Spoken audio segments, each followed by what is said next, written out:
Abdu'l-Baha once said, "Every meeting which is organized for the purpose of unity and concord will be conducive to changing strangers into friends, enemies into associates, and Abdu'l-Baha will be present in his heart and soul with that meeting.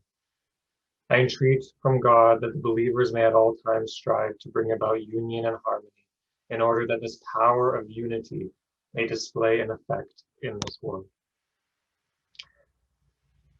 And that is what I hope this gathering today produces. Good day, everyone, and aloha to our Baha'i participants. My name is Shidan Cummings, and I will be presenting A Single Heart, which takes a look at fostering unity and integrating the queer community into the Baha'i community. And we will be doing this by looking at the life of Abdu'l-Baha, who stands as the primary exemplar for Baha'is. I would like to immediately say that the use of the word queer is not preferred by certain people who identify as 2S LGBT+, or not by all people in general, but it is the umbrella term that I have chosen for the purposes of this presentation, and we will discuss a little bit more the topic of language and vocabulary in a later section. I want to also say that this presentation could not have happened without the contribution, support, consultation of many queer and non-queer Baha'is. You know who you are, and I want to say thank you from the bottom of my heart. Our two main questions that will frame our conversation today, and that hopefully will prompt further reflection after the presentation is over, are: one, how can we make our communities free from prejudice on the basis of SOGI? So SOGI stands for sex, sexual orientation, gender, identity, and expression. This is a relatively new expression, prejudice on the basis of SOGI. It is one that the government of Canada and the UN have chosen to adopt more and more recently. And so we have to understand that these prejudices do exist, and we need to put our energies to freeing the Baha'i community from them. This goes along with the next important question: what can we do to make our communities psychologically and spiritually safe for queer people and their families? Obviously, these two questions are interrelated, and I want you to think about them as we go through the presentation. We are not aiming to create a comprehensive step-by-step method for answering these questions and entering the field of action. However, I hope in this short time, you will be inspired and feel more confident to enter this discourse and make your contribution to these ends. By the end of today, you will have a better idea of the practical, real-life obstacles and challenges that prevent the queer population from becoming more integrated with the Baha'i community. I also want to say that there are going to be many valid approaches to answering these questions. And we're going to do this, as I said, by looking and studying the example of Abdu'l-Baha. We're going to look at a few examples here and there from his life, and I do truly entreat everyone who wants to participate in this discourse to regularly look at what Abdu'l-Baha did in similar circumstances and try to emulate but not mimic that action to solve that particular problem or prejudice that you are facing at any particular time. We're going to start by looking at three aspects of Abdu'l-Baha's character, which we will see reflected in concrete examples of how he worked to integrate various populations into the Baha'i community in his lifetime. We will here build a personality of Abdu'l-Baha that we can think of in challenging situations. First, we have tact and wisdom. In other words, a methodology used to achieve a particular aim, taking into account experience, knowledge, good judgment, and within the context of culture and society and of traditional knowledge. For Baha'is, hikmat, translated as wisdom, can be defined as an action which causes long-term benefit to the cause, often in the context of short-term situations. So example, the gradual or specific application of law taken due to the dangers caused to the Baha'is by the state and clergy in Iran. And probably the best example of wisdom is progressive revelation itself. This is God using tact and wisdom to reveal their one religion to us. All in all, wisdom is not something that is necessarily going to make Baha'is comfortable, but rather furthers the cause in the long term, and in fact can specifically make Baha'is feel uncomfortable in the short term. Abdu'l-Baha said, "Not everything that a person knoweth can be disclosed, nor can everything that they can disclose be regarded as timely, nor can every timely utterance be considered as suited to the capacity of those who hear it." He continues to say that such is the consummate wisdom to be observed in thy pursuits. Be not oblivious thereof, if thou wishest to be a person of action under all conditions. What I really want to emphasize here specifically is the last part where he says, if thou wishest to be a person of action under all conditions. That is a major thing I want you to take away from today.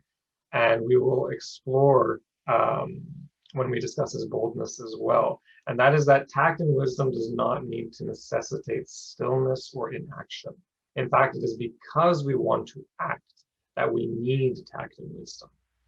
Of course, as the quote says, sometimes this does necessitate silence, but we should never jump to that reasoning, that inaction. Because without deep reflection, we may be using prejudice, laziness, discomfort, and other illegitimate excuses under the guise of tact and wisdom. Abdu'l-Baha also says, souls are inclined towards estrangement. Steps should first be taken to do away with this estrangement, for only then will the word take effect. This relates very specifically with the queer community. Can Baha'is expect queer people to focus on the word of God when they feel estrangement, sometimes immediately upon entering the Baha'i community? The next characteristic is universal love. This involves justice, forgiveness, and inclusion as well. It is based on true love, which Abdu'l-Baha describes as the attraction to the qualities of God in others, that we are always looking to God, our best beloved. And I want to note something about Abdu'l-Baha, that even after all he went through since he was a child, from being materially poor to being in exile and in prison, he continued to show nothing but love to everyone.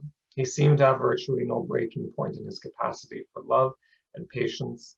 Baha'u'llah himself said of Abdu'l-Baha as a child, after he gave away all the family's sheep to another family in need, we will have to protect Abdu'l-Baha from himself. Someday he will give himself away.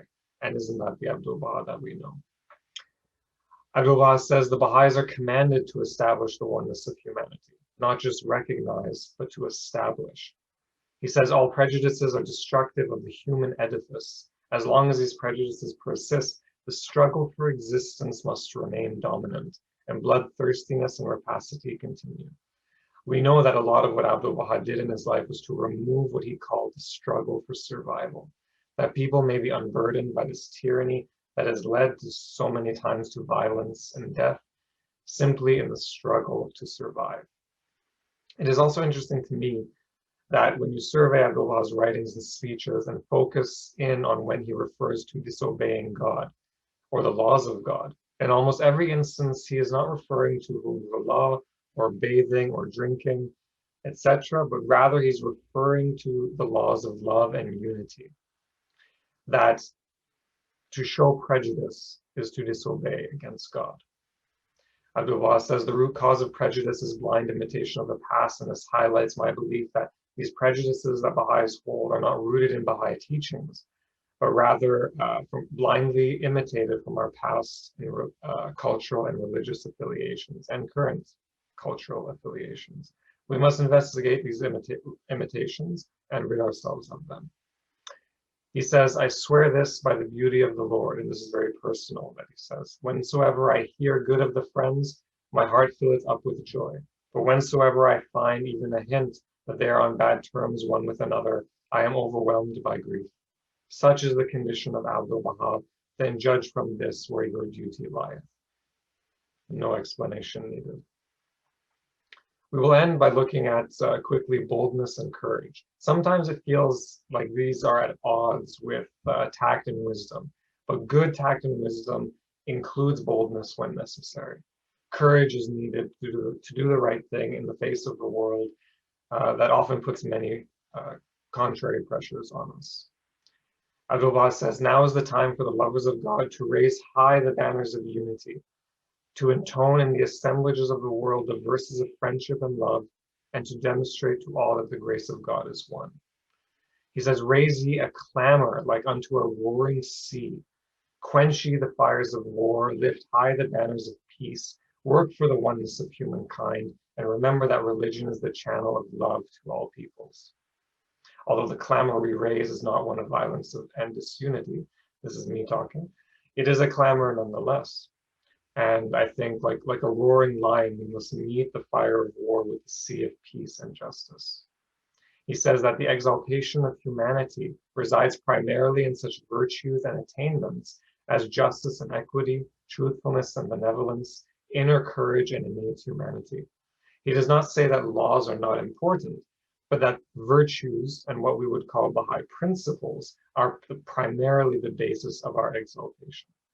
So we can keep these characteristics of Abdu'l-Baha and his powerful words in mind as we continue through the presentation. Now we're going to consider two additional strategies, approaches that Abdu'l-Baha used in his method for bringing people together. One is that the divine justice is greater and more important than social norms and laws. Let's look at some examples. So Abdu'l-Baha did not let social convention or law get in the way of his application of the Baha'i truths in divine law, particularly when engaging with marginalized communities. The application of divine justice, after all, is not strictly the duty of institutions, but relates intimately with our individual actions and choices. Baha'u'llah says, I beseech thee to clothe thy loved ones in the robe of justice. Many people know the story when Louis Gregory was invited to meet Abdu'l-Baha at the Persian consulate in DC. When they ended their meeting, they were to join a banquet afterwards. While Abdu'l-Baha went in to meet the friends and the hosts, Mr. Gregory started to quietly make his way out of the building, for social convention would not allow him to attend a white high-class social gathering in that time. When Abdu'l-Baha realized Louis was not present and the dinner was about to begin, he asked where his friend was and refused to begin until he was found and brought back. He was then seated to Abdu'l-Baha's right, a seat of honor and distinction, and then Abdu'l-Baha began to discuss racial unity in a most casual way. Friends, sometimes we can forget how strict both cultural and even criminal laws could be at that time along racial lines.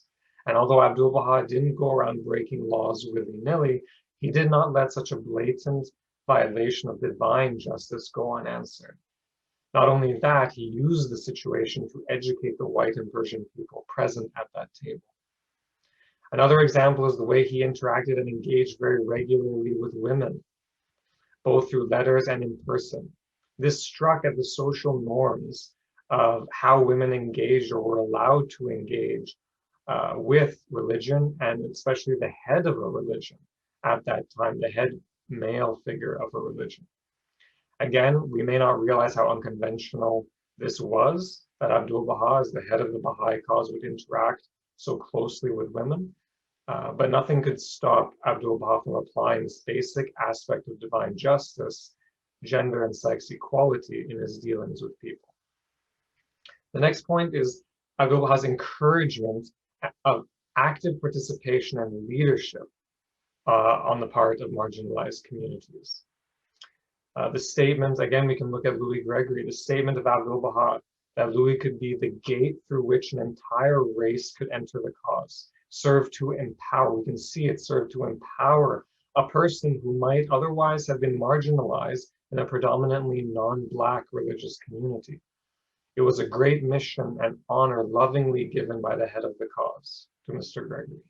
If we look at the tablets of the divine plan, Abdu'l-Baha makes quite an astonishing statement when he compares the potential future role of the indigenous peoples of America in enlightening the world to the Arab populations embracing of Muhammad's cause. One way to understand this is that we could look at the first peoples of America as having the same relationship with the Baha'i cause as Arabs did and still do with Islam. Such a prophecy and source of encouragement and leadership to me is frankly incredible. And it is surprising given the role Iran and Persian believers have historically had in the work of the cause. Abdu'l-Baha, to my knowledge, does not make such profound statements and prophecies regarding the Persian believers as he does with indigenous populations. Two other examples we could look at relate to the participation of women in the cause in the early 1900s in the West. During Abdu'l-Baha's visits to the West in 1912, he took the nascent houses of justice, the local and national governing bodies, which had only existed for a couple decades at most at this point, and were always of appointed men, and only recently as elected male bodies, and turned them into mixed gender elected institutions upon his visit. Abdu'l-Baha's respect and faith in women to take on leadership roles, both first in the teaching work and then later in administration, was shown consistently, especially with his relationship to women in the West.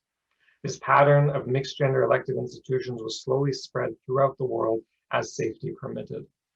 Given that the role of women in religion and in society in general has mostly traditionally been one of either subservience or of an auxiliary nature, Abdu'l-Baha's centering of the role of women and honoring their contributions is quite revolutionary and is still a hallmark of Baha'i communities worldwide, where it is quite common for both appointed and elected institutions to be majority female. And we can see in Canada especially the disproportionate role that women play in the work of the Baha'i cause.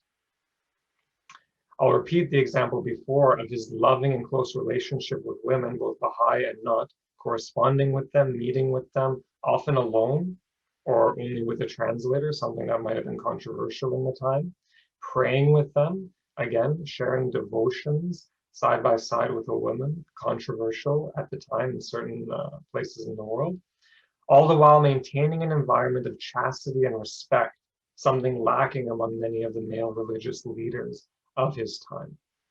Now, it is beyond the scope of this presentation, but I want everyone to think about specifically what fears might there have been among African Americans and in the time joining the Baha'i cause, joining a mixed race community, and how were these approaches of Abdu'l-Baha effective in assuaging these fears.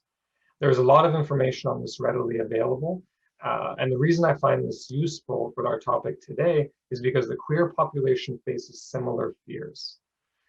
It is quite a good analogy in comparison. That leads to our next question: what fears do queer community bring to their engagement in the Baha'i community? We're going to pause for a second though, and look, I'm going to introduce Queer Baha'is to you very briefly. So Queer Baha'is have always been there. Queer people have always been part of the Baha'i community. In the early days, although it is not well known, there was a large gay population in Toronto in Canada. And there have been prominent queer Baha'is.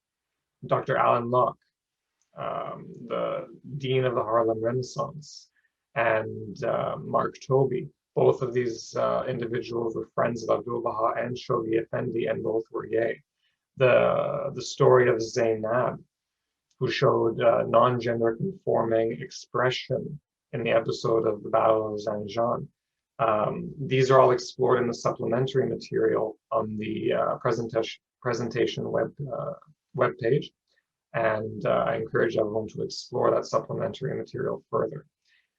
Unfortunately, queer Baha'is have had mostly a negative experience with their interactions with being Baha'i or the Baha'i community. Membership has been transient, joining and leaving, being enrolled Baha'is for a short period of time.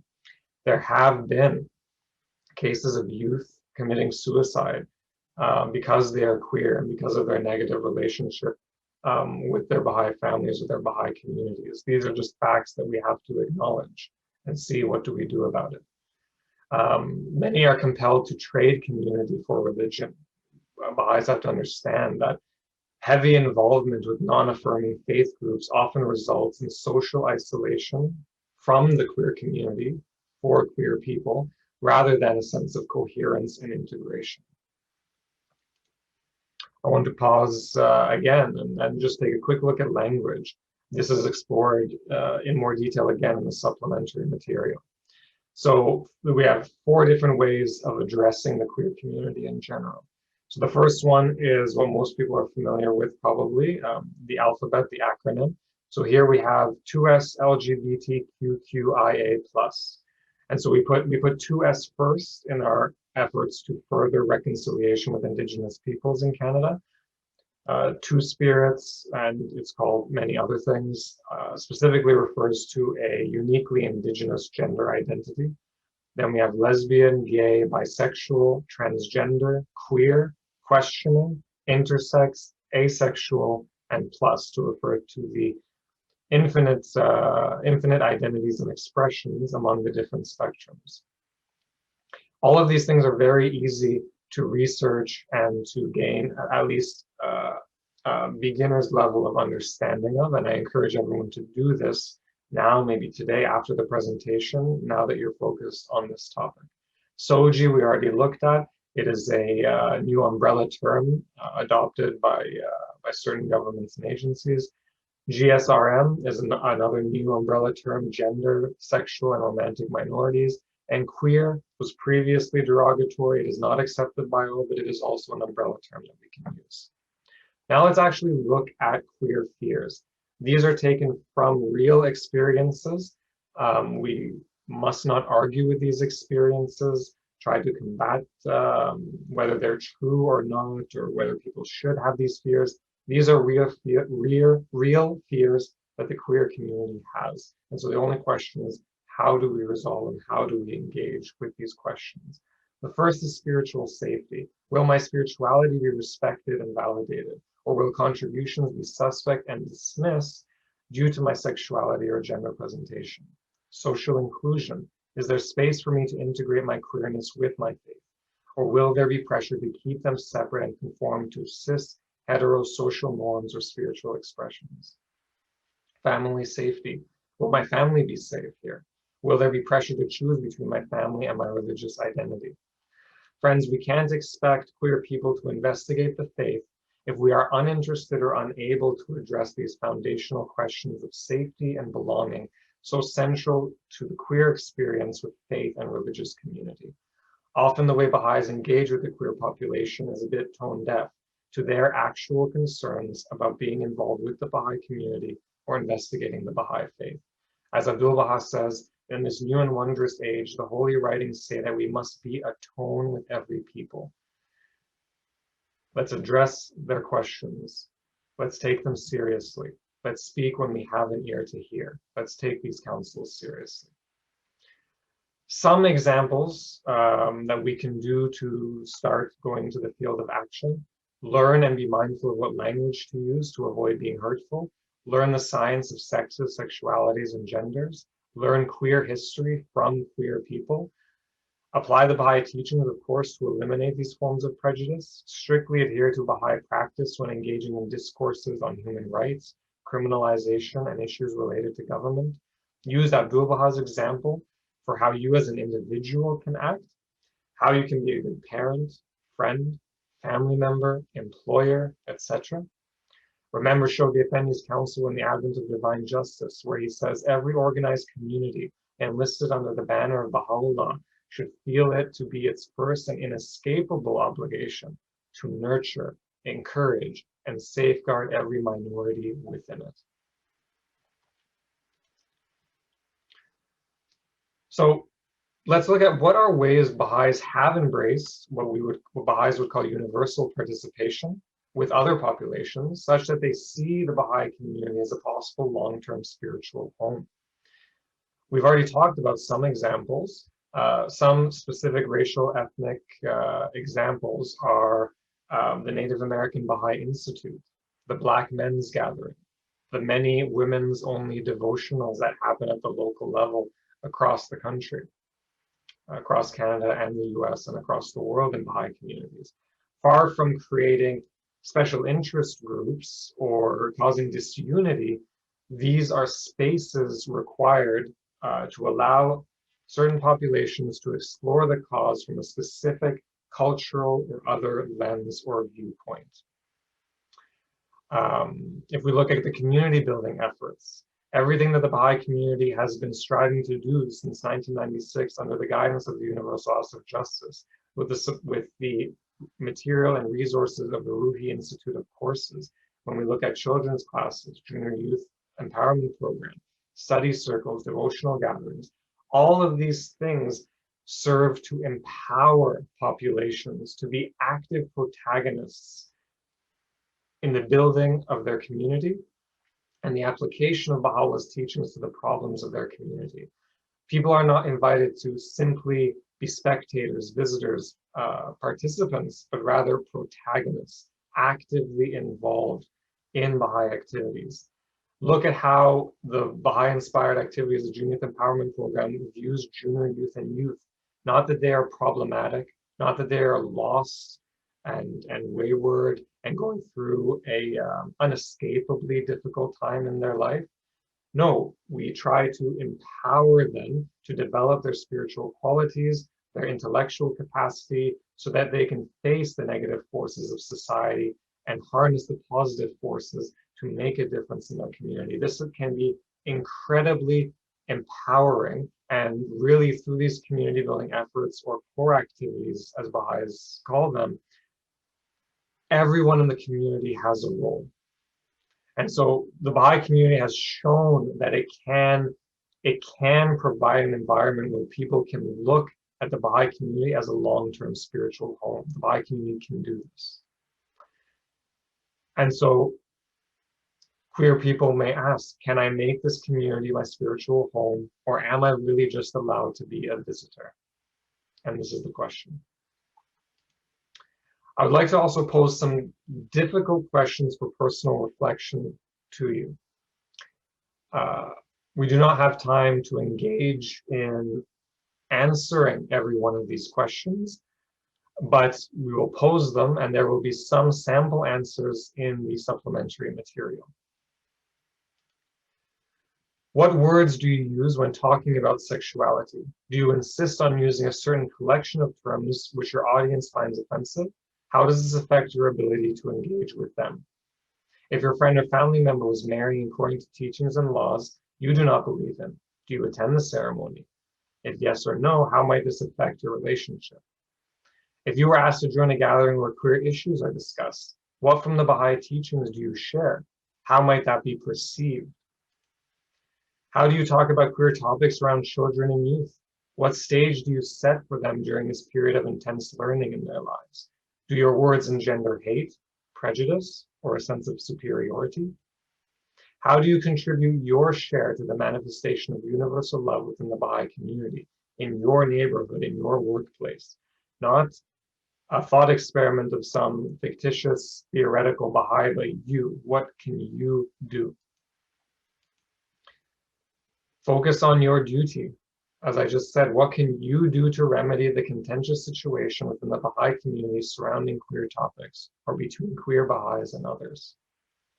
Reflect upon how you can gird up the loins, as it were. Find your courage and engage in this discourse, as uncomfortable as it might make you.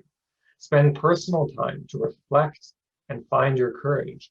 Would you speak out against homophobia, transphobia, and prejudice against queer people at the interpersonal level, as you might against racism, backbiting, and the like? Would you let your understanding of Baha'i marriage or your previous cultural and religious upbringing and influence drive you into silence or an overt tactful position? Friends, these are all extremely important questions to reflect upon. And so, friends, we have taken a brief look at prejudice on the basis of Soji, what some of the issues are, some historical things that have been done to solve them, what are the fears of the queer community, and some characteristics of the Baha'i exemplar Abdu'l-Baha, which can help Baha'is engage with these prejudices and remove them from their communities. There are so many stories of Abdu'l-Baha that exemplify the characteristics we need to address these prejudices, and in honor of the centenary of his passing, I encourage everyone to explore the stories of his life, mainly how he dealt with people, how he connected with people. I hope this inspires you to make your contribution to the discourse. Maybe you disagree with some of what I have said. That is perfectly fine. I encourage you to bring your own experience to the discourse. I will end by reading the prayer that inspired the title of this presentation. It is what I believe to be one of the most emotional and touching prayers of Abdu'l-Baha, and I will reread the last sentence of the prayer because to me it is something that can really stick in your mind. Thank you, and Allah. O Lord, what an outpouring of bounty thou hast vouchsafed, and what a flood of abounding grace thou hast granted. That is, make all hearts to become even as a single heart, and all the souls to be bound together as one soul. Thou didst endow inert bodies with life and feeling, and didst bestow upon lifeless frames the consciousness of the Spirit. Through the effulgent rays shed from the day star of the All-Merciful, thou didst invest these atoms of dust with visible existence, and through the billows of the ocean of oneness, thou didst enable these evanescent drops to surge and roar. O Almighty One, who endowest a blade of straw with the might of a mountain, and enablest a speck of dust to mirror forth the glory of the resplendent sun, grant us thy tender grace and favor, so that we may arise to serve thy cause, and not be shamefaced before the peoples of the earth. Grant us thy tender grace and favor, so that we may arise to serve thy cause, and not be shamefaced before the peoples of the earth. Abdu'l-Baha.